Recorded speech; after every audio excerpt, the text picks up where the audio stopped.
j'espère que vous allez bien.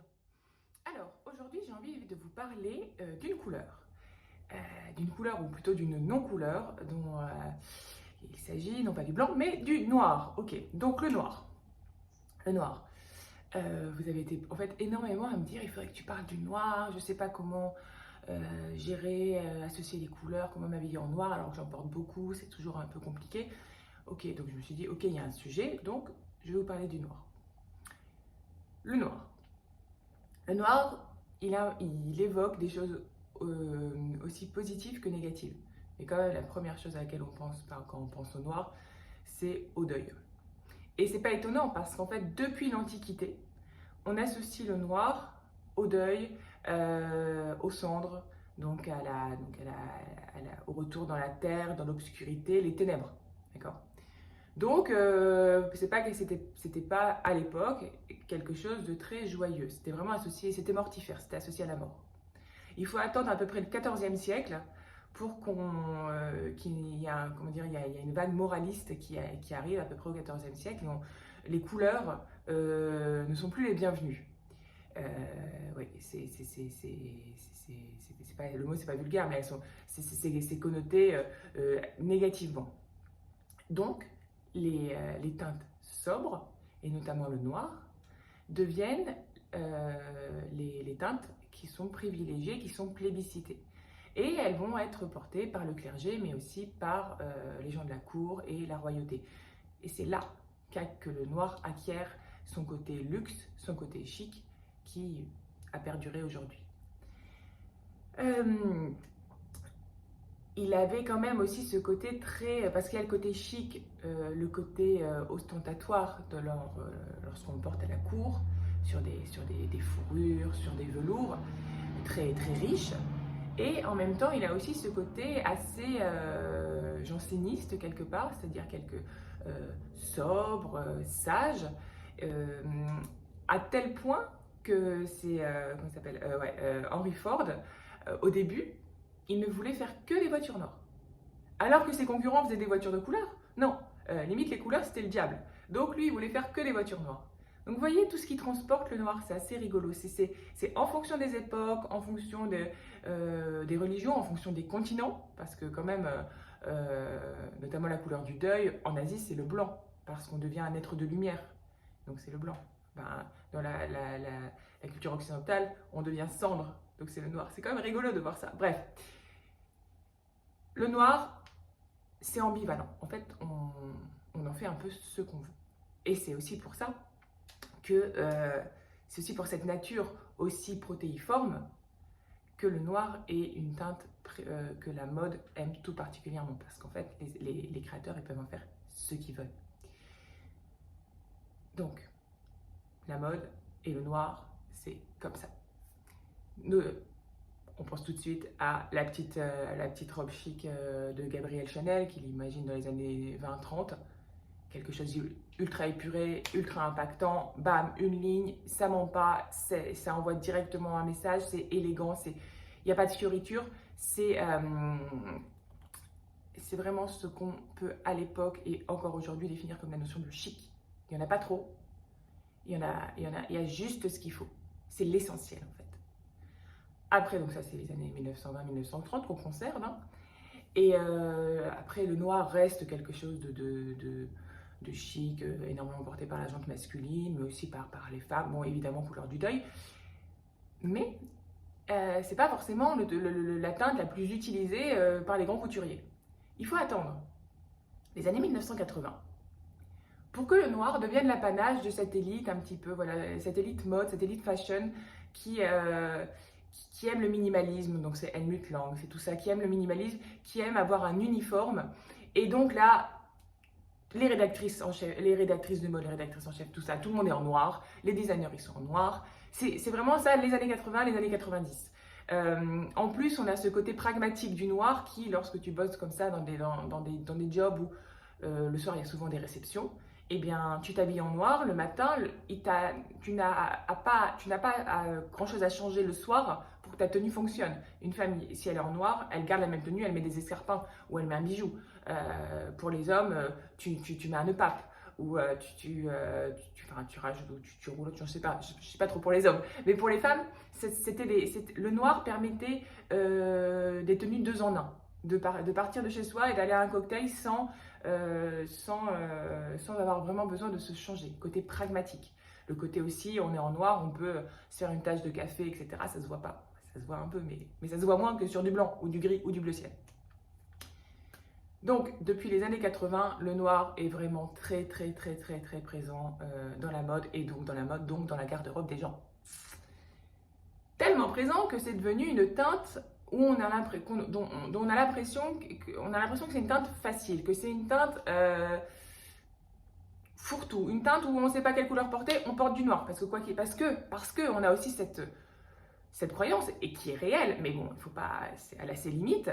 C'est que le noir, ça va normalement à tout le monde, ça va à toutes les morphologies, normalement,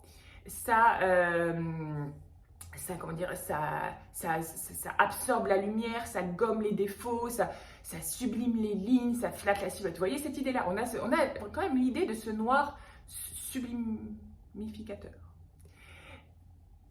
Idée que les gens de la mode vont ultra, comment dire, vont vraiment pousser, et donc qui vont, il y a un moment, moins maintenant, mais il y a un moment, il y avait énormément de noir parce que les gens allaient vers le noir parce qu'ils pensaient que ça allait sublimer. Pourquoi la mode, elle aime autant le noir aussi? C'est que ça permet de, quand tu proposes un vêtement noir, la personne, elle va se sentir mise en valeur parce que ça va lui dégager le visage. Ça va normalement mettre en valeur son teint, son port de tête, parce que le noir, c'est une sorte comme ça, d'aplat de couleur qui absorbe, donc la lumière, elle est absorbée, et la seule lumière qui rejaillit, c'est votre visage, c'est votre peau, c'est vos mains, c'est vos pieds si vous êtes en sandales. Donc le noir, c'est comme ça ce pouvoir un peu qui exalte la personnalité, qui exalte les expressions, etc. Et ça, c'est un vrai argument de vente et pour la mode par rapport au consommateur. Mais c'est aussi quelque chose que le consommateur recherche finalement. Donc mode et consommateur, là, ils se retrouvent sur le noir. Donc vêtements 2 en 1, je vous ai dit, tac.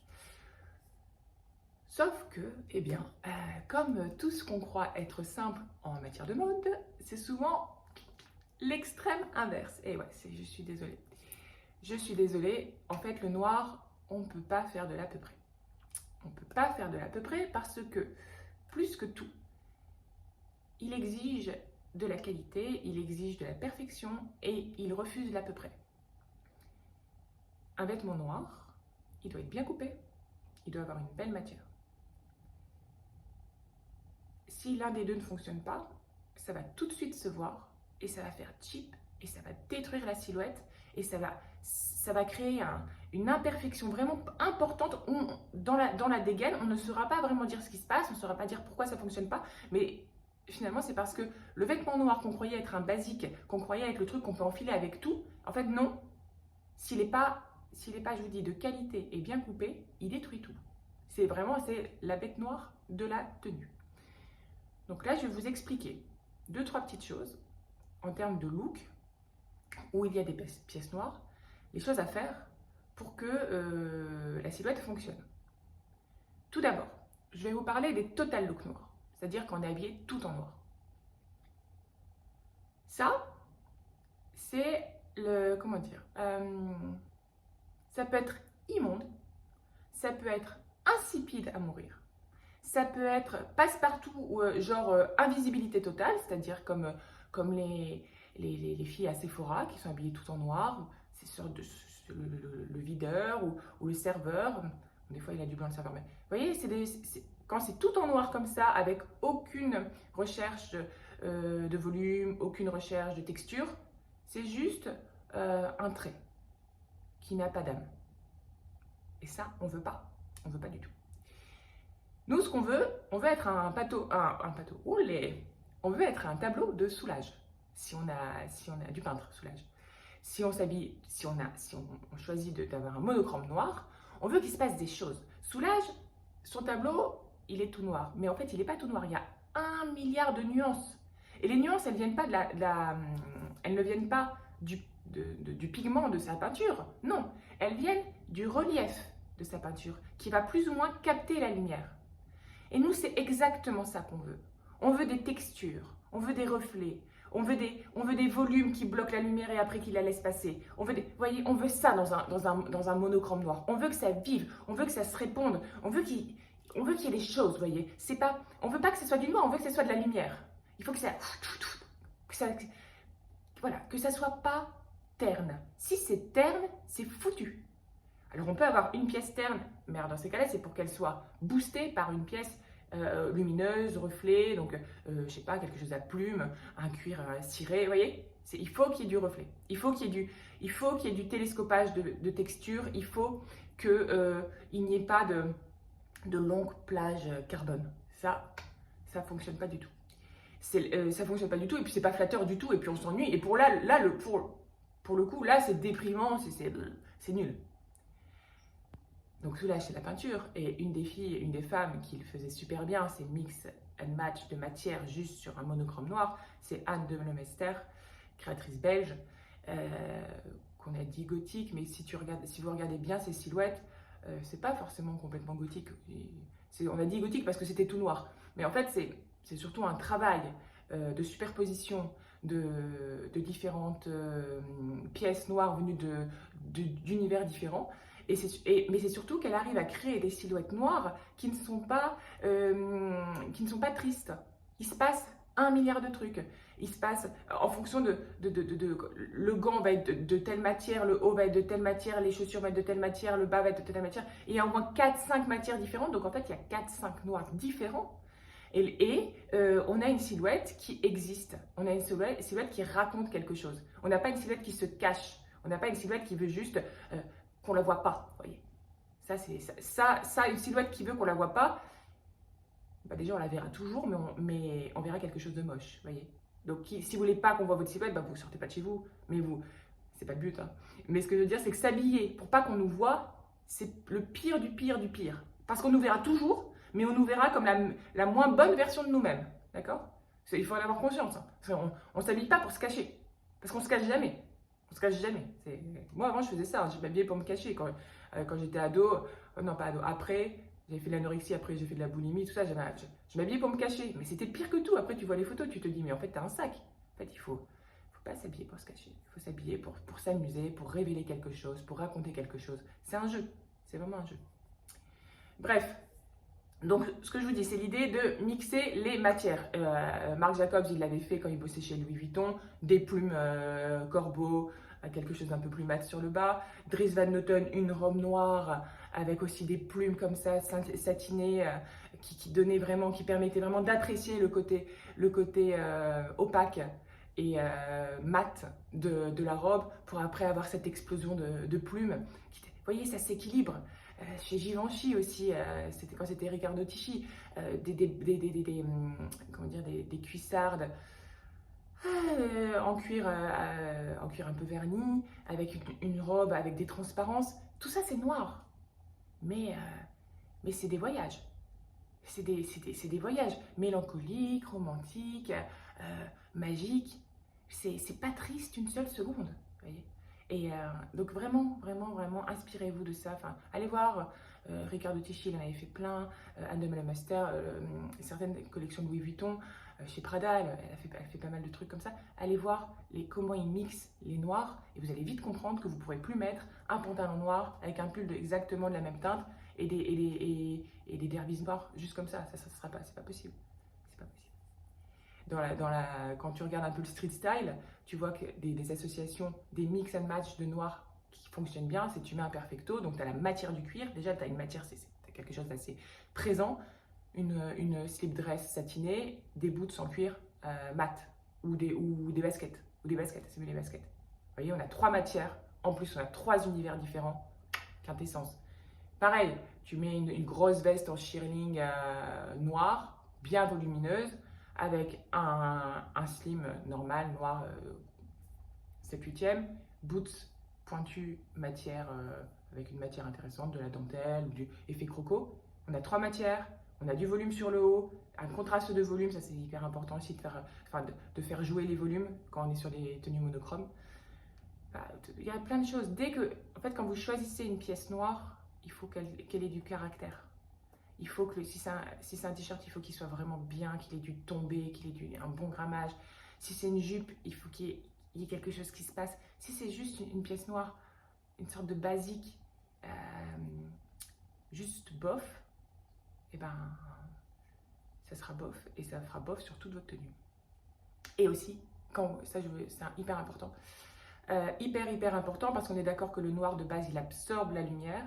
Donc, plus vous allez laisser des parcelles de peau apparaître, plus la lumière ça sera votre peau qui va refléter la lumière, c'est là que ça sera lumineux, plus il va avoir un contraste et plus le look sera aéré, frais et moins il vous enfermera.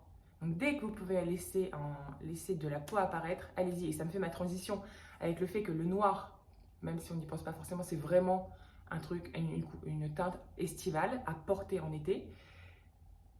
Parce que, contrairement à toutes les couleurs qu'on peut que dès que c'est l'été, on est jaune, orange, rouge, machin, hein, ok.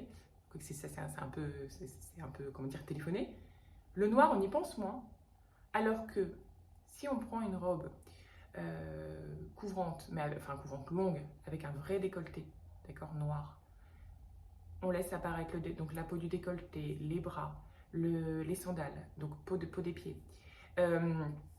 Une tenue, une combi où on déboutonne pas mal le haut, on roule, pareil, porte avec des sandales. C'est sublime, c'est chic et nonchalant en même temps. Il y a une sorte de contradiction de l'austérité du noir par la décontraction inhérente à l'été. Et cette fausse cette contradiction, mais qui correspond, qui fonctionne extrêmement bien, donne des silhouettes où le chic est naturel, en même temps suave, en même temps un peu veuve sicilienne, mais avec justement cette chaleur du soleil. Et ça, c'est sublime, c'est sublime. Par contre, attention, c'est sublime parce qu'on est dans des choses relativement couvrantes ou qu'on est dans des choses qui ne sont pas premier degré. Le premier degré sexy, noir en été, on bannit, d'accord? La micro-jupe en élastane, la micro-robe avec le maxi décolleté, à moins d'être une bombe et de pouvoir tout porter à plat et que de toute façon, sur certaines filles, tout fonctionne, mais dans la vraie vie, dans le côté général des choses, allez plutôt vers des choses amples, en plus vous aurez moins chaud, amples, féminines, avec un peu de retenue, et des pièces qui permettent qu'on peut déboutonner ou qu'on peut roulotter sur la manche. C'est ce qui sera le plus élégant et le plus joli. Moi, une pièce que je trouve extraordinaire pour l'été, c'est la longue robe noire ample à très fines bretelles, dos nu, qu'on met dans le sud, enfin qu'on met dans toutes nos maisons, si on part dans une maison de vacances ou au bord de l'eau. Vous voyez, c'est élégant, ça couvre. Si on n'a pas envie de se montrer à un moment T des vacances, si on n'a pas envie, c'est réconfortant. Et en même temps, on voit les bras, on voit là, ça, on voit le dos, on peut se faire un chignon, ça fait ça dégage la nuque. On ajoute tous les bijoux qu'on veut. C'est vraiment une jolie pièce à avoir. Il faut investir parce qu'elles sont souvent relativement chères, ce genre de robe. Mais pour le coup, ça c'est un bon basique à avoir pour l'été. Une fois que je vous ai dit ça, vous allez me dire, ouais, alors maintenant, ok, ça c'est plutôt des total look noirs et tout, ok, mais moi j'aimerais bien le mixer. Alors, ok, pas de problème, on va le mixer. Quand on pense noir, on pense noir et blanc. Okay, pourquoi? Parce que smoking avec chemise blanche en dessous, parce que les gens qui vous avaient tout le côté chic des smokings, des costumes d'hommes, etc. On avait le costume noir, la chemise blanche, donc blanc et noir. Sauf qu'après, c'est devenu le blanc et noir des serveurs, c'est devenu le blanc et noir, on l'a vu partout. C'est tellement vu et revu que c'est dangereux. D'autant plus que le noir à côté du blanc, il n'y a pas d'harmonie. Il n'y a pas vraiment d'harmonie, c'est un clash, ok, c'est deux opposés qui ne se font pas vraiment de cadeaux. Il n'y en a pas un plus doux pour venir apaiser l'autre. C'est vraiment deux opposés, voilà, ils sont comme ça. Et ben, si on ne se débrouille pas pour injecter, pour adoucir les relations entre eux, on aura juste une confrontation, une sorte de color block qui va diviser la silhouette et ça sera souvent pas très saillant et souvent on ne verra que ce duo de couleurs et on verra plus la silhouette, on verra plus qu'est-ce qui a été enfin les pièces qui ont été mixées. C'est trop brutal. Par contre, c'est quand même deux teintes qui vont bien ensemble. Il y a plusieurs astuces pour bien les mixer. Par exemple, on peut choisir du noir avec un imprimé blanc et noir. On aura comme ça ce mix noir et blanc, mais on n'aura pas un aplat blanc. Ça sera moucheté de noir. Et dans ces cas-là, le noir, il n'est pas confronté à son opposé, il retrouve un petit peu de sa famille dans le moucheté blanc, et donc il s'épouse très facilement. Et ça, c'est très joli. Une sorte de veste, on peut mettre une veste noire avec une longue robe à pois blanche à pois noir. On peut mettre un pull blanc ou un sweat blanc dans une jupe imprimée, là c'était une jupe en cuir noire et blanche. Là, on n'a plus du tout cet aspect confrontation. On a vraiment quelque chose qui se répond et qui crée de l'harmonie. Ça, c'est important. Pareil, vous pouvez avoir une veste pied de poule sur un ensemble noir. Vous voyez, la veste, si elle était blanche, ça serait complètement autre chose. Ça pourrait éventuellement fonctionner. Mais si on a un pied de poule, là, on est sûr que ça fonctionne. On adoucit, en fait, on temporise.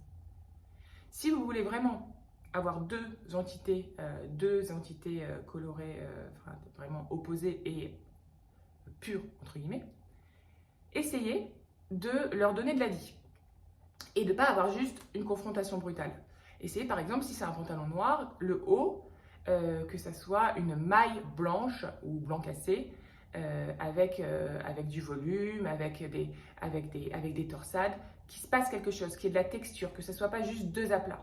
Ça peut fonctionner aussi avec une blouse blanche, avec beaucoup de broderie anglaise. Vous voyez, un coton comme ça, un petit peu cassant, quelque chose d'assez volumineux, avec un pantalon noir droit à cigarette.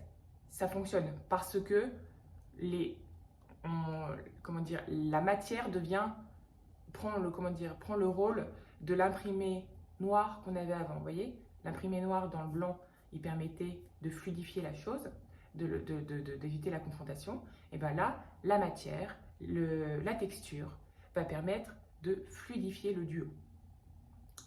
Après, petite règle, évitez de confronter des pièces à 50%, à 50-50. C'est-à-dire de 50% de noir, 50% de blanc. Là aussi, ça coupe le look. Si vous avez envie de faire du blanc et du noir, optez pour une pièce blanche, donc un haut blanc et un bas blanc ou une combi, avec juste les accessoires en noir. Inversement, total look noir avec juste un accessoire blanc. Ça fonctionne bien ça.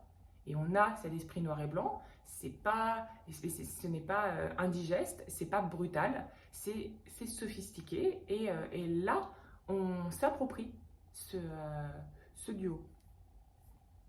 Après, lui je l'aime bien, c'est mixer du noir avec du jean.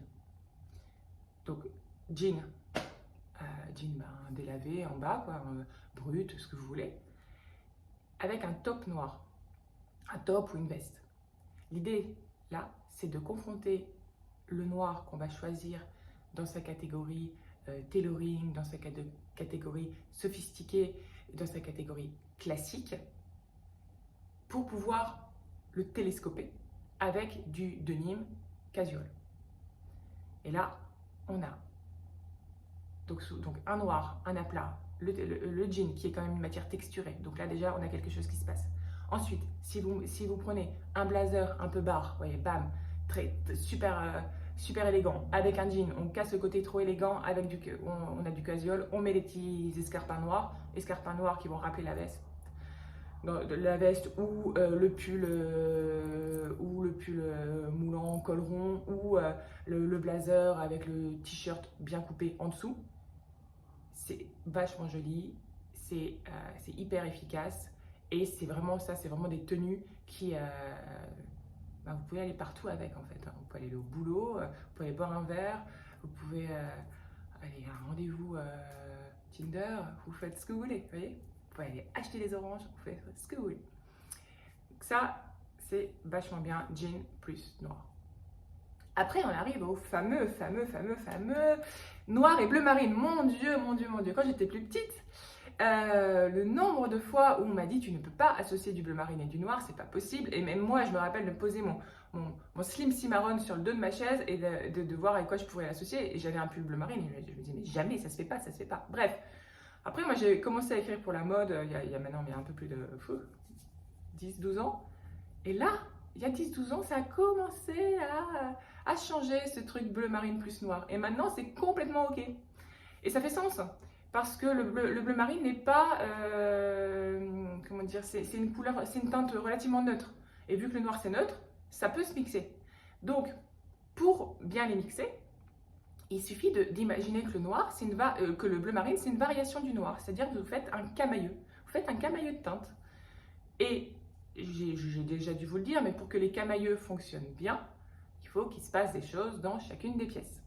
Si vous avez juste un pantalon basique en laine, un drap de laine sèche, enfin noir, avec un pull bleu marine, un pull sans histoire, ça peut fonctionner si vous mettez des escarpins qui déchirent et que vous faites une coiffure qui dégage le visage et que vous avez des pures boucles d'oreilles ou des bijoux d'oreilles. Là, ok, ça peut fonctionner. De manière générale, ça se passe rarement comme ça. Pour éviter qu'on se retrouve avec quelque chose d'assez boring, d'assez ennuyeux, choisissez une pièce noire forte avec une pièce bleu marine forte. Jupe en cuir noir, mini-jupe en cuir, vous voyez, bien jolie, bien coupée avec du caractère. Et en haut, une chemise satinée bleu marine. On a le mix des matières qui est apaisé par ce camailleux de couleurs et le camailleux de couleurs est boosté par le mix des styles. Vous voyez, touc, touc, touc. Tout ça, c'est vraiment une gymnastique, mais c'est comme ça qu'un look fonctionne. Il faut vraiment penser comme ça. Et si on n'a pas envie de mixer quand même si on n'a pas envie de mixer des pièces et on a l'impression qu'on ne va pas y arriver, il y a des pièces 2 en 1, qui ont du noir et du bleu marine sur la même pièce et ça fonctionne très bien. Dans ces cas-là, il faut quand même qu'il y ait une des couleurs qui occupe à peu près entre 80 et 90% de la pièce, avec juste en touche l'autre. C'est toujours plus intéressant et moins casse-figure sur une même pièce, d'avoir une tonalité principale avec juste une petite référence avec juste une couleur en plus. C'était chez Dior, ils avaient fait une robe comme ça noire et le cœur là au niveau du bustier c'était bleu marine. C'est discret, la robe a du caractère, on a du volume, ça se voit à peine et ça se découvre après. Tu vois, les pièces comme ça qui ont du noir bleu et du bleu marine sur la même pièce, c'est souvent très sophistiqué si elles sont bien faites. Donc n'hésitez pas à y aller. C'est ça que je voulais dire. Ah, après le noir avec du léopard. Ah bah oui, ça, je trouve ça canon si c'est bien fait. Il y a 2 règles. Ou 3. Déjà la pièce léopard, il ne faut pas qu'elle soit over sexy, on est d'accord. Le léopard en tant que tel, c'est un imprimé glamour. Donc le léopard, c'est sur une jupe longue de coupe sobre, normale. C'est une robe, une baby doll, vous voyez des trucs pas over sexy.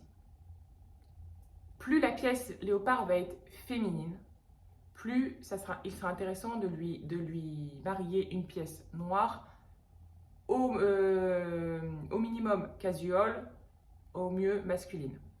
Donc par exemple, vous avez une jupe léopard, vous dites, ok, comment je la marie, comment je la mixe pour pas que ça fasse too much. Une jupe léopard, vous mettez un super beau t-shirt noir. Un beau t-shirt noir, ça ne veut pas dire un t-shirt avec des strass. Hein. Non, c'est un t-shirt bien coupé. Vous allez me dire, ouais, mais où est-ce qu'on les trouve les t-shirts bien coupés? Le problème, c'est que les t-shirts bien coupés, celui que je vais trouver bien coupé pour moi, ce ne sera pas le même pour vous. Donc il faut chercher, il faut aller chez il faut aussi aller bien chez Uniqlo, que chez APC, que dans la fast fashion. Faut aller voir partout en fait. Et puis à un moment, vous allez le trouver. Il y en a, enfin, il y a plein de marques, il faut les tester. Il faut tester parce que moi j'aime bien quand il y a un grammage bien, comment dire, un bon grammage de t-shirt. Il y en a qui préfèrent un peu plus fin, tout ça. Testez, cherchez et vous finirez par trouver. Mais il n'y a pas une réponse. Souvent on me dit mais on trouve les parfaits t-shirts. Mais en fait, il n'y a pas une réponse. C'est pas vrai. Donc cette jupe là, vous la mixez avec un t-shirt noir. Donc vous roulotez les manches, col rond parce qu'on veut ce côté casual. Si c'est décolleté, on risque d'avoir un côté plus féminin et on ne le veut pas. Après aussi, vous avez toutes ces petites robes, toutes ces petites trucs un peu légers en léopard. Et là, vous le mixez avec un blazer noir qui, lui, va être tailoring, masculin.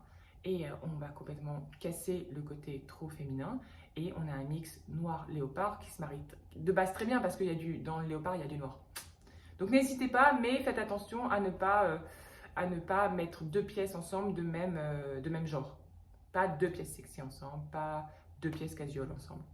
Ça c'est important dans ce mix-là particulièrement parce qu'il y a moyen de se casser la figure. Après moi j'aime bien aussi avec le noir, c'est de mixer du kaki. Pas un kaki trop fort, plutôt un kaki vert lichen, vous voyez. Et la première fois que j'avais bien aimé, c'était chez Balmain en 2010. Où c'était Christophe Descardins et sa collection elle avait cartonné.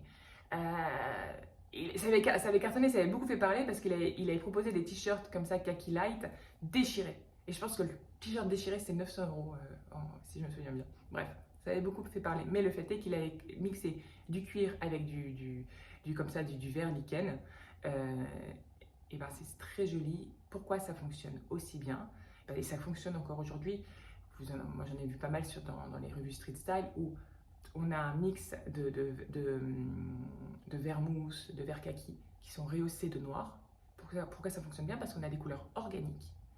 Donc mousse douce, vous voyez ce que je veux dire? L'organique c'est quelque chose de vivant, qui a été nourri par le soleil. Enfin il se passe quelque chose. Et on a son opposé total, le noir qui est comment dire, assez stérile, qui est assez abrupte. Et donc, c'est d'incisif, qui peut être rock, mais qui évoque aussi la modernité, le contraire en fait de ces couleurs organiques. Le fait de les mixer, on a un télescopage intéressant et on a une complémentarité parce que le noir va affûter ces couleurs-là. Et c'est pareil avec le camel ou le caramel qui sont aussi couleur du bois, couleur du sable. Et le noir, quand il vient se confronter à ces teintes-là, il les affûte et il leur donne plus de caractère. Et inversement, ces teintes-là adoucissent le noir et lui permettent de sortir de son côté trop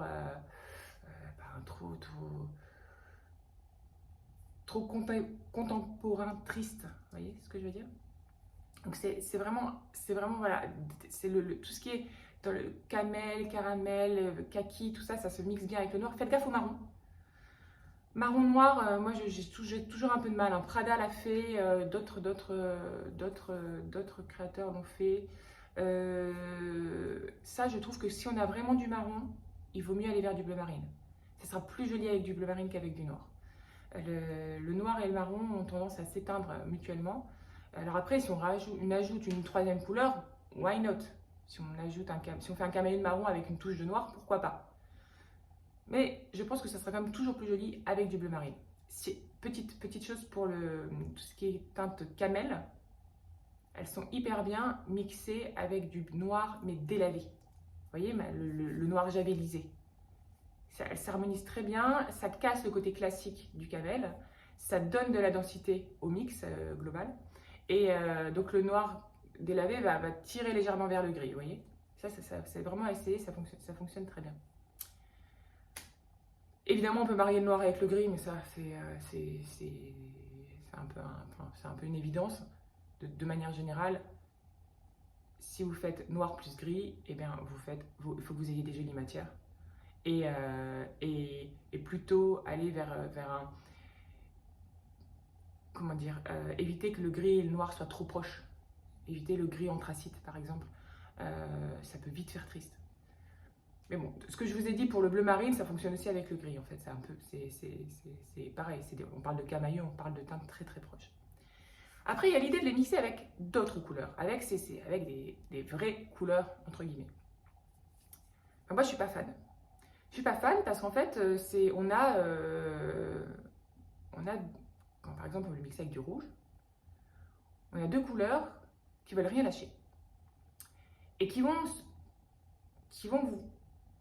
vouloir en fait tirer un peu la couverture à sur la tenue. Si on les met comme ça, voilà, à peu près à égalité dans la tenue. Donc, il faut jouer les juges de paix et choisir. Si vous voulez associer le noir à une autre couleur, eh bien, vous prenez 90% de noir et 10% de la couleur. Ou inversement, 90% de la couleur et 10% de noir. Vous aurez votre mix, mais ce sera beaucoup plus harmonieux.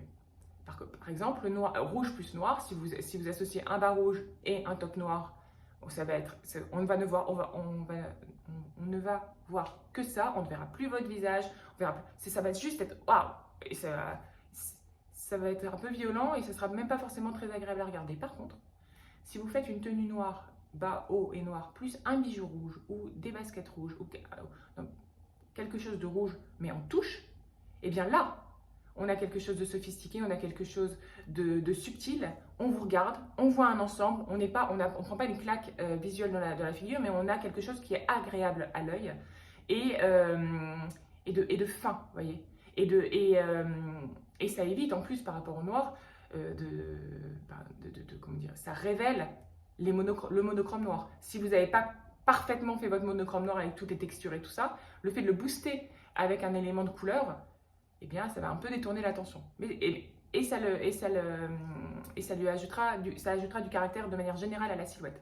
Donc ça, c'est vachement sympa. De même, si vous avez une tenue colorée et vous avez mixé deux couleurs ensemble, je sais pas, un bleu ciel, un kaki, voilà, et que vous voulez un peu apaiser le truc, eh bien, vous ajoutez des accessoires noirs. Vous allez, dans ces cas-là, vous allez injecter un petit peu quelque chose d'assez classieux, quelque chose de chic, d'urbain. Donc voilà, n'hésitez pas. Vous avez le droit aux couleurs avec le noir évidemment, mais par touche. Et le noir a le droit, les touches de noir sur tenue avec beaucoup de couleurs, touches de couleurs sur une tenue quasiment complètement noire. Voilà pour les couleurs.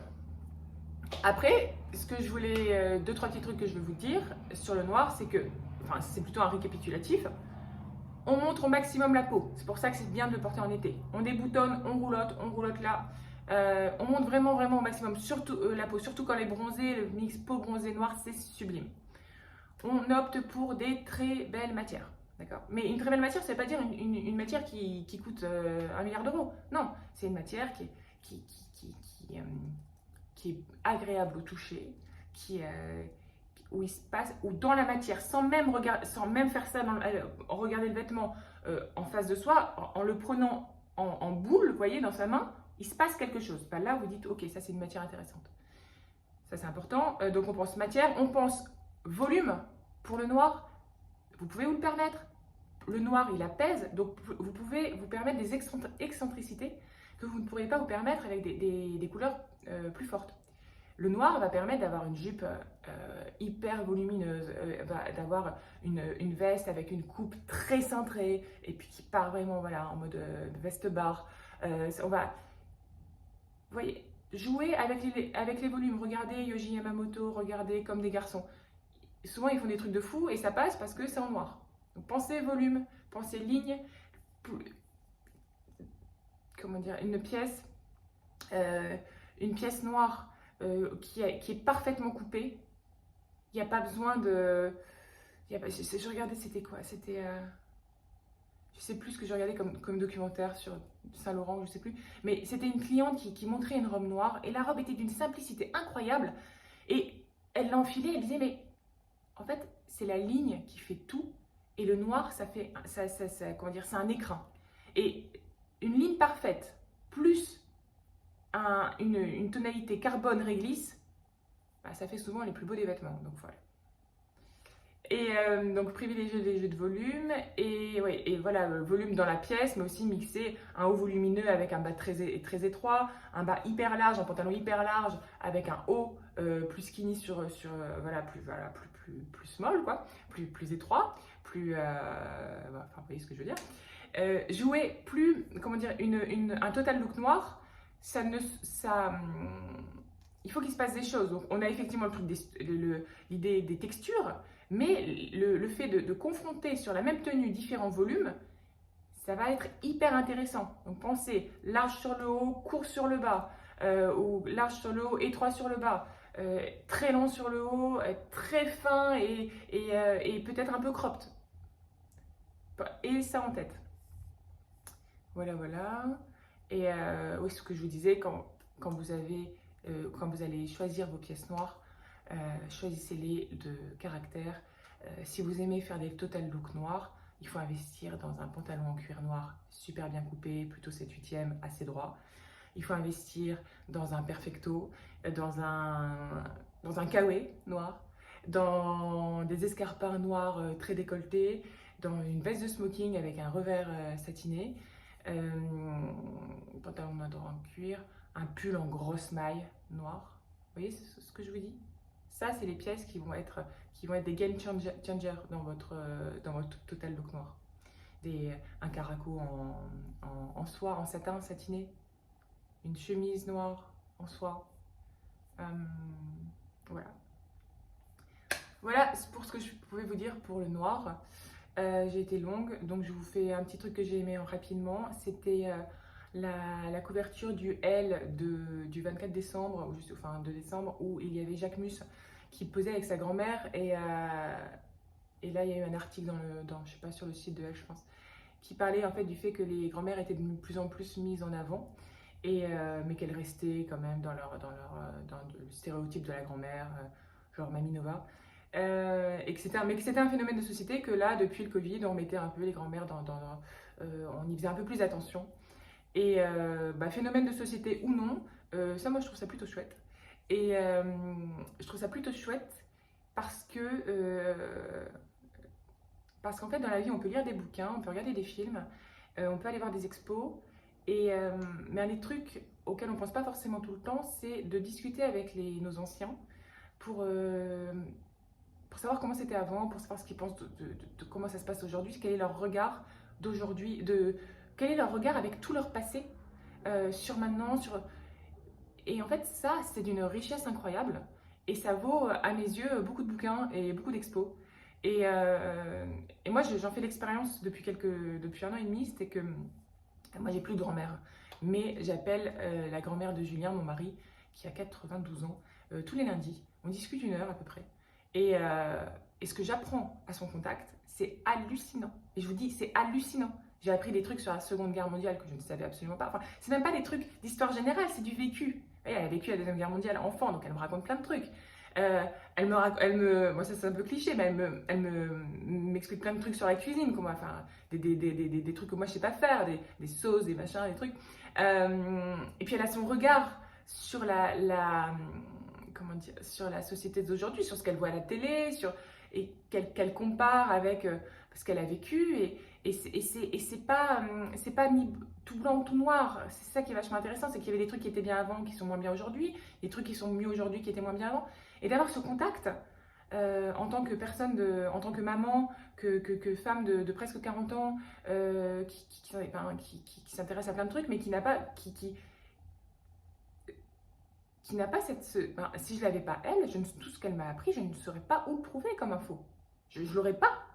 Et le truc, c'est que quand on a nos grands-parents, vous avez tous chacun ces réservoirs d'infos, ces réservoirs de savoir, mais c'est même pas forcément des savoirs l'ivresse ou c'est juste, ça peut être des anecdotes ou des trucs comme ça. C'est d'une richesse incroyable. Donc ça me faisait penser à ça, le fait que Jacques Mus il pose avec sa grand-mère. Je me disais, mais si on pouvait tous profiter encore de ceux qui sont là et qui sont vieux, en parlant avec eux, c'est un vrai cadeau qu'on se fait à nous-mêmes, c'est un cadeau qu'on leur fait à eux parce que souvent ils sont un peu seuls. Et puis ça enrichit énormément. Donc voilà, c'est ce que je voulais vous dire. Je vous embrasse fort, j'espère que vous allez passer une bonne fin de semaine et puis à très vite, bye bye.